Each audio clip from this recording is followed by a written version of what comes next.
Welcome to Clock Tower. I'm Brandon, and today we're looking at Bocchi the Rock. Looking at the set overall, we have a couple different things that we're looking at, a couple different things that this set can do. I listed change package, but realistically it's kind of like a special thing to be able to spawn early plays down for free, which I think is a really cool idea. We'll dive into that a little bit more.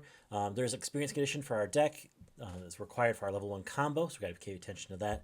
It's really big focus on flavor. We have a couple different options and tools and tech pieces in our deck that we're going to be able to look at. But overall, deck has a lot of different things going for it. So here is the deck overall. We see we're going in level 1 combo into our level 3 combo. We don't run any level 2s. That's in part because we are our back row is going to be our Brainstormer, so that's going to be like the two pieces we want in the back row. We want to double Brainstorm it up. Effectively, this deck kind of plays a lot like 8 Salvage Quints. You're building an extra large hand, you're playing a combo that spawns extra cards to hand, and you are playing a relatively cheap finisher to be able to burn for extra damage at the top. So, kind of going from top down. We're going to start with the level 3s and work our way down. So starting with our level 3s, we have a level 3 combo. This is what we're kind of building up to. First ability is a lot like Marine. We're able to, on play, send another character from stage to waiting room. So look it up to the top 3 cards, add one to hand, put one in stock, and send the other to the waiting room. So effectively, we're able to pull off this combo with only 4 stock in play, so we can kind of use that stock elsewhere. At the end of this card's attack, you can pay 1 pitch character from hand to waiting room. As long as you have the bar in place, you burn 3. So you don't get the shuffle back off of the combo like you do with Quints, but you do get the opportunity to burn 3 at the end of the attack. Because it's at the end of the attack, make sure you're also being careful about memory counters. We also run a restander as well. If you have 2 or more cards in memory, gains additional 2,500 power, so it sits at 11 base and can't be chosen by your opponent's effects, so hexproof. It also has the ability that once you've reversed your opponent's character, you can pay 1, pitch 2 characters to restand this card. So you can kind of pair this alongside the combo, 2 lanes of combo and 1 lane of this. You're effectively dealing with the same amount of damage, just you also have the potential to trigger on a second swing. Notably, this also doesn't need combo, so if you don't have the climax, you can also kind of go into this as well. Because your combo draws into the climaxes, this is very much kind of a very dependent opportunity thing there. Like, for example, your opponent has anti-burn on board, you can play this instead. Our level 3 is our early play. 2 or less climaxes in waiting room early play. However, you can also make this essentially a free card on stage, because you can play down level 0 here, and then remove that from stage when you play this down, in order to make the cost 0. So you could just play it down for free and heal. So that makes it really interesting. So again, if you're not spending stock there, you have a really, really stock light top end. So you can kind of use that stock elsewhere. We also have this level 3 early play again. This is a 4 more condition. If you have 3 more other characters, it's 2,000 power, so it sits 10-5 base. This is in the front row. All of your characters get an additional 1,500 power. So you're looking at 12k in the front row as long as you have 3 or more others. And you can bump up your other early plays up as well by an additional 15, bumping those up to 11s without any additional backups. I don't know any backups in this deck. You definitely can. Cutting some zeros to make that happen is absolutely there. For me, I like the versatility that this runs with this, the ability to transition, and realistically, I'm just replacing cards anyway, so I'm not super worried about it for backups, but running backups is 100% a thing you need here. You can run the anti-change backup that exists in the set, or you can run something else to go with it. Helps defend your pieces and keep those things on board. But because my level 1 combo is very small, I'm not really worried about counters at 1. The counters would be at 2 and above. Is really going to be dependent on what that looks like. So the anti-change counter, I think, is the most prevalent one here. Especially with the extra hand you have with based off level 1 combo, you have the resources to pay out for it to anti-change your opponent's characters and put them in memory. Dropping down into level 1s, we have our level 1 combo. If you have 3 more other characters, you get 1,000 power. You need at least 2 experience in your level to be able to pull this combo off. But if you do, on attack, you can pitch a card. Look at the top 3 cards of your deck and add any characters or an event to hand. I don't run the event. And then send the rest to waiting room. So effectively, you can go +2 off this combo after you ditch 1. So you can filter out a card you don't want to go +3. Filter out a bar to go +3 in hand. You trigger bar, discard the bar, go +3 characters. Really useful card to get the resources you want in hand. It's not selective, but because you're going through so many cards, you should get the pieces you want to be able to do that. You also have a lot of fixing tools. One of those fixing tools also being at level 1, we have this Rico. Be able to ditch a card to salvage a character from waiting room back to hand. This time, instead of based off of like the level revealed, you have of this level 0 in waiting room. This level 0 is kind of crucial to this deck to a couple different things that it relies on. So effectively, you'll be able to guarantee what card you're going to get out of waiting room based off of the information already provided. So like you have a guaranteed number in which you're searching for from your waiting room. But that's level 1.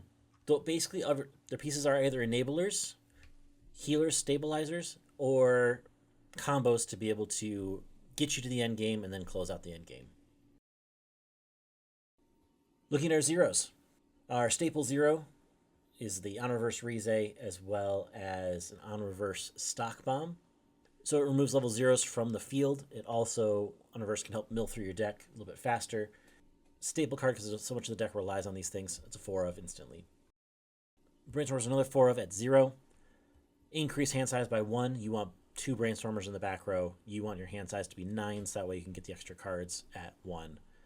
And because you don't need a whole lot of stock for your endgame, you can basically double Brainstorm just about every turn, and you can just replenish cards to hand as well that way too. You get your selectivity, you get everything you need. Salvage Brainstorm, so you are picking things out of waiting room left and right. You have the cards in hand to be able to like have a plenty of possibilities and reach here. No, exactly, staple cards is what you want. Everything else is kind of like filter tools or tools that'll help assist in some way. I have the double filter tool here as well. As long as you have 2 or more others, you can draw one, ditch one, and then ditch a character to draw one. So double filter on play is really good, especially because you're getting a bunch of cards from your level 1 combo. You can help filter the cards into cards you want. Climax swap, as well as look at the top 2 cards of your deck and rearrange. Basically the same Climax swapper from Hololive that you see all about. Difference being that this one does not have a soul trigger. In green, we have this one that sits at 2k. Once reversed, put a card from hand to clock, and then put this in memory. It allows you to search your deck for a character. So effectively, it is not messing with your stock at all, but taking cards from your hand. You're going to be building up hand anyway. This is kind of an enabler to get your level 1 combo and also to help build that memory condition. Both of our green cards at 0 go play for our memory condition. The other one being a pay 1, pitch 1. Look at the top 3 cards of your deck and choose a card to add to hand. This could be Climax Assurance. This could be anything else you want. If you want to run events, you could put that there, and this could get events too. The big part of this also, on reverse, if you have 2 or less cards in memory, this will go to memory. So this is going to help try to enable our memory condition as well. So between the two cards at green, we have 5 level 0 green cards that can go to memory. We're really looking for 2. So if we can get 2 of them off, we're good to go.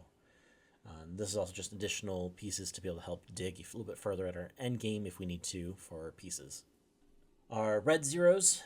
We have this one that on play gets power equal to the number of opponent's characters times 1,000, so it's our beater at 0. It also has the ability, during this card's battle, if damage is dealt to you is canceled, you may send this to stock. So essentially, you can beat something over, and on the backswing, you could potentially just jump to stock.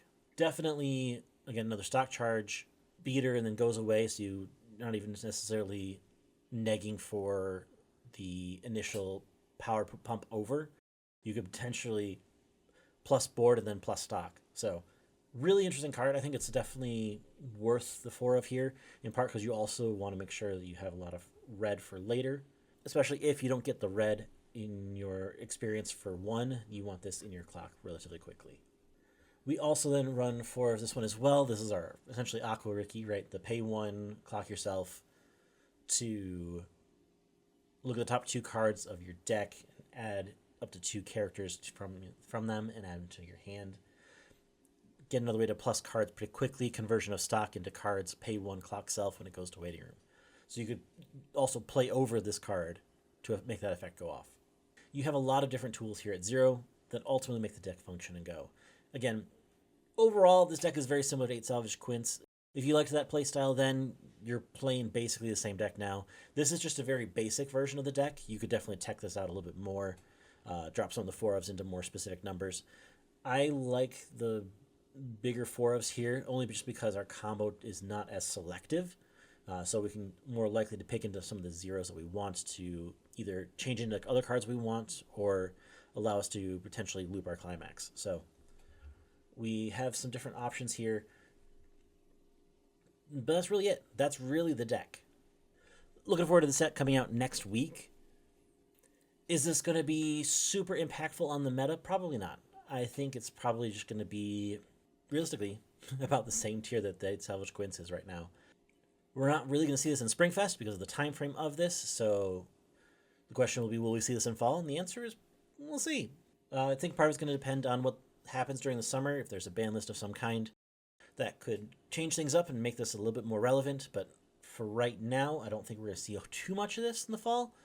I think we got quite a few things up on those top tiers right now, and I think this is a little bit short of that. It's not quite as explosive at the top as it needs to be. It has some interesting tools and pieces, but at the same time, I think that there's still more that this set has to offer to make it a little bit better, to make it a little bit more worthwhile. But I think that realistically, this is a locals deck. This is a deck that you can take to locals, play with it, have fun. It does its thing. It will win games. Is it going to go X1? That's a little bit more questionable. So with that in mind, that's the deck. Next week, we're going to have Clock Talk. We're actually looking at Chicago because we had some really interesting things happen in Chicago. We had a team be able to go out there and end up in 4th, and so there were some pretty spicy decks there, and we'll talk about those next week. With that in mind, thanks so much for watching. Be sure to like, share, comment, subscribe, and we'll see you next week.